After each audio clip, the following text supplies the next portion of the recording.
ஒரு மனுஷனை பார்த்தீங்கன்னா, கரெக்ட்டா தவறு செய்யறதுக்கான எண்ணங்கள தோண வைக்கிறதே சந்திரன் தான். அதாவது ஒரு ஜாதகத்துல சந்திரன் நீச்சம் அடையாம இருந்தாலோ, ராகு கேது சேராம இருந்தாலோ, அவங்க எந்த விதமான தவறும் பண்ண மாட்டாங்க. அப்படின்னா இந்த சந்திரன் நீச்சம் அடைஞ்சு ராகு கேது சேர்ந்திருந்தாவே, அவைகளுக்கு தெரியாது நம்ம இத பண்ணலாம். இல்லன்னா நம்ம இந்த விதமான சுகங்கள தேடி போகலாம்.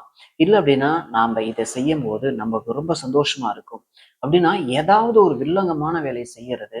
இல்லைன்னா ஏதாவது ஒரு திருட்டு வேலை பண்றது அப்படின்னா அவிகளுக்கு எந்த காலகட்டத்துல ஒரு நல்ல நேரம் வரும் அல்லது எப்ப அவங்க மாறுவாங்க அப்படின்னு கேட்டா கரெக்டா பாத்தீங்கன்னா ஏதாவது குரு பார்வை இருந்தா மட்டும்தான் அவங்க எல்லா வகையிலுமே சரியாய் வருவாங்க.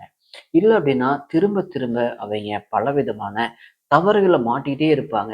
வெளியே வருவாங்க, மறுபடியும் தப்பு பண்ணுவாங்க. இதே அவங்களுக்கு ஒரு பிரச்சனையா இருக்கும். இதெல்லாம் சரியாகணும் அப்படின்னா அவங்களா முடிவெடுத்து இந்த பிரச்சனையை பண்ணக்கூடாது. அப்படி இருக்கும்போது மட்டும்தான் எல்லாமே சரியாகும் எப்பயுமே.